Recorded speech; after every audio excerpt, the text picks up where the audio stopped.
Hello everybody, मैं Deepak Yadav from pro cyber security. I hope कि आप लोग बहुत अच्छे होंगे। तो आज के इस वीडियो के अंदर हम पढ़ने वाले हैं डीटीपी के बारे में। तो चलिए अब स्टार्ट करते हैं, पढ़ते हैं डीटीपी के रिगार्डिंग जो भी क्वेरीज है। तो सबसे पहले जैसा कि आप लोगों को जो स्क्रीन के ऊपर दिखाई दे रहा है, इनके बारे में हम कुछ जान लेते हैं। देन इसको हम समझते हैं कि जो भी यहाँ पे लिखा हुआ है इसका मतलब क्या है। ठीक है, तो अब सबसे पहले हम बात करें डीटीपी की जो फुल फॉर्म होती है, डायनेमिक ट्रंकिंग प्रोटोकॉल, जैसा कि मैंने यहाँ पे लिखा हुआ है। और नेक्स्ट मैं बात करूं कि यहाँ पे लिखा हुआ है DTP is a Cisco proprietary protocol. तो इस लाइन का मतलब क्या है कि ओनली आप इसे सिस्को डिवाइसेस के ऊपर ही यूज कर सकते हो, क्योंकि सिस्को प्रोप्राइटरी है। डिफरेंट वेंडर डिवाइसेस के ऊपर आप इसे यूज नहीं कर सकते हो। ठीक है, तो इस बात को आप लोगों ने याद रखना है। डीटीपी से सिस्को प्रोप्राइटरी प्रोटोकॉल, और लेयर 2 के ऊपर ही यूज कर सकते हो आप लोग इसे। किसके ऊपर? लेयर 2, मतलब डेटा लिंक लेयर, जो हमारे ओएसआई मॉडल के अंदर हमने पढ़ा था। तो आप लोगों को पता होगा ऑलरेडी लेयर 2 का मतलब क्या है यहाँ पे। ठीक है, तो मतलब लेयर 2 से मतलब क्या है? स्विचेज के ऊपर आप इसे यूज कर सकते हो। किसके ऊपर? स्विच के ऊपर। ठीक है, तो नेक्स्ट हम बात करें by default enable all port off switch. मतलब जैसा कि यहाँ पे लिखा हुआ है डीटीपी इनेबल होता है स्विच के जितने भी पोर्ट होते हैं। जैसे कोई भी आप स्विच लेते हो, जैसे लेयर 2 स्विच की मैं बात कर रहा हूँ, तो जितने भी पोर्ट होते हैं स्विच के ऊपर, तो मैं एक बार सर्च करके आपको दिखा देता हूँ कौन से स्विच की मैं बात कर रहा हूँ। क्रोम के ऊपर मैं जाता हूँ, देन यहाँ पे एक स्विच सर्च करके दिखाता हूँ कौन से पोर्ट की मैं बात कर रहा हूँ, एक बार दिखा देता हूँ। जैसा कि मैं यहाँ पे सिस्को स्विच सर्च कर लेता हूँ, Cisco Cisco switch. Okay, then अब स्विच के ऊपर जितने भी पोर्ट आपको दिखाई देंगे, जैसा कि मैं ये स्विच मैंने सेलेक्ट कर लिया, तो इस स्विच के ऊपर जितने भी पोर्ट आपको दिखाई दे रहे हैं, तो ये बाय डिफॉल्ट इन सभी पोर्ट के ऊपर डीटीपी इनेबल होता है। आपको इनेबल करने की जरूरत नहीं होती है, बाय डिफॉल्ट इनेबल होता है। ठीक है, लेकिन अब जो हम इसके अंदर पढ़ने जा रहे हैं उसकी क्या टर्मिनोलॉजी है, वो सारी चीजें इसके बारे में हम पढ़ेंगे। तो अब नेक्स्ट हम स्टार्ट करते हैं, और डीटीपी का यूज क्या होता है। तो कोई भी चीज हम स्टार्ट करते हैं तो सबसे पहले हमें पता होना चाहिए कि उसका यूज क्या है, क्यों हम उसे पढ़ रहे हैं, राइट। तो हम बात करें डीटीपी का जो यूज होता है, it is create access port and trunk port dynamically. मतलब जैसा कि हम आप लोगों ने वीलन के अंदर पढ़ा था ना, मैंने बताया था आप लोगों को, हम वहां पे स्विच पोर्ट मोड एक्सेस और स्विच पोर्ट ट्रंक कमांड जब वहां पे चलाने जाते हैं, तो पोर्ट को हम खुद से मैनुअली इनेबल करने जाते हैं, मतलब क्रिएट करने जाते हैं एक्सेस पोर्ट और ट्रंक पोर्ट। तो मैनुअली जब वहां पे एडजस्टमेंट करते हैं, तो यहाँ पे डीटीपी का जो यूज होता है वो डायनेमिकली, मतलब ऑटोमेटिक वहां पे क्रिएट करता है। और जैसा कि यहाँ पे लिखा हुआ है कि डीटीपी का यूज डायनेमिक पोर्ट क्रिएट करने के लिए यूज होता है, ट्रंक पोर्ट और एक्सेस पोर्ट। ओके, तो अभी मैं इसका प्रैक्टिकल आप लोगों को करके दिखाऊंगा। तो जब आप लोग अच्छे से समझ जाओगे, और डीटीपी का जो मैसेज टाइम होता है कि कितने, जैसे दो स्विचेस के बीच में कोई कनेक्टिविटी हो रही है, तो कितने सेकंड के अंदर ये अपने मैसेज फॉरवर्ड करता है, तो 30 सेकंड का टाइम वहां पे लेता है। ठीक है, बाय डिफॉल्ट जो इसका टाइम पीरियड होता है वो 30 सेकंड के अंदर अपने क्राइटेरिया वहां पे पैकेट्स फॉरवर्ड करता है। जो भी अपनी इंफॉर्मेशन होती है तो एक दूसरे के साथ साझा जो करता है नेबरशिप के लिए, या जो भी कनेक्टिविटी हम जो भी आप करने जा रहे हो, तो वहां पे कितनी देर के अंदर वो इनेबल करता है? 30 सेकंड के अंदर।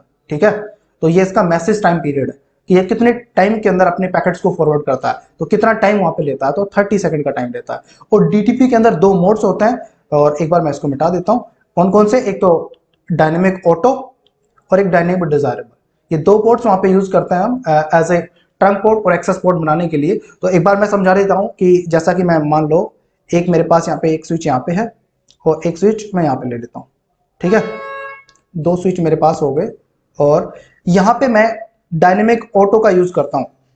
किसका यूज करता हूँ? Dynamic auto. और यहाँ पे मैं यूज करता हूँ डायनेमिक ऑटो। तो यहाँ पे हमारा जो ऑपरेशनल मोड बन के आएगा वो कौन सा बन के आएगा? यहाँ पे कौन सा पोर्ट बनेगा? Access port. ओके, और मैं यहाँ पे यूज करता हूँ डायनेमिक ऑटो, और यहाँ पे यूज करता हूँ मैं डायनेमिक डिजायरेबल। ठीक है, तो यहाँ पे जो हमारा ऑपरेशनल मोड बन के आएगा वो बन के आएगा ट्रंक, और यहाँ पे मैं यूज करता हूँ डायनेमिक डिजायरेबल, और यहाँ पे भी यूज करता हूँ डायनेमिक डिजायरेबल।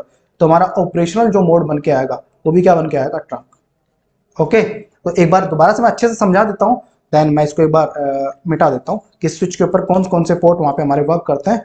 तो देन इसको हम कंटिन्यू करते हैं। स्विच पोर्ट, स्विच पोर्ट दो होते हैं। एक तो होता है हमारा एडमिनिस्ट्रेटिव मोड, और एक होता है ऑपरेशनल मोड। दो मोड यहाँ पे होता है। इसके अंदर चार पोर्ट होते हैं हमारे। कौन कौन से पोर्ट होते हैं? चार। एक तो होता है हमारा स्टैटिक, स्टैटिक एक्सेस, और एक होता है स्टैटिक ट्रंक, और एक होता है डायनेमिक ऑटो डीए, और एक होता है डायनेमिक डिजायरेबल। ठीक है, तो आप स्टैटिक एक्सेस, और यहाँ पे ऑपरेशनल मोड के अंदर मैं बात करूं, इसके अंदर दो ही होता है, एक तो होता है एक्सेस और एक होता है ट्रंक। अगेन वही सेम टोपोलॉजी मैं यहाँ पे क्रिएट कर लेता हूँ। देन अब मैं बात करूं, यहाँ पे आप यूज करते हो स्टैटिक, जो आप एक्सेस या ट्रंक जो मैनुअली खुद से क्रिएट करते हो, वो तो इनको हम छोड़ देते हैं, ऑपरेशनल मोड हमारे एक्सेस और ट्रंक बन के आने। लेकिन अब मैं यहाँ पे बात करूं, आप यहाँ पे यूज करते हो डायनेमिक ऑटो, और यहाँ पे भी आप यूज करते हो डायनेमिक ऑटो, ठीक है। तो आपका ऑपरेशनल मोड क्या बन के आएगा, एक्सेस पोर्ट बन के आएगा, ठीक है। तो यहाँ पे क्या बन के आएगा, एक्सेस। ऑपरेशनल मोड आपका एक्सेस बनेगा, और आप यहाँ पे यूज करते हो डायनेमिक ऑटो, और यहाँ पे आप यूज करते हो डायनेमिक डिजायरेबल, तो आपका ऑपरेशनल मोड बन के क्या आएगा, ट्रंक। तो यहाँ पे क्या बन के आएगा, इन चीजों को हम प्रैक्टिकली इंप्लीमेंट करके देखेंगे, प्रूफ करके देखेंगे, जो नेक्स्ट वीडियो के अंदर मैं बताऊंगा। तो और अब मैं नेक्स्ट बात करूं, यहाँ पे आप यूज करते हो डायनेमिक डिजायरेबल, और यहाँ पे भी यूज करते हो आप डायनेमिक डिजायरेबल, तो आपका ऑपरेशन जो मोड बन के आएगा वो बन के आएगा आपका ट्रंक।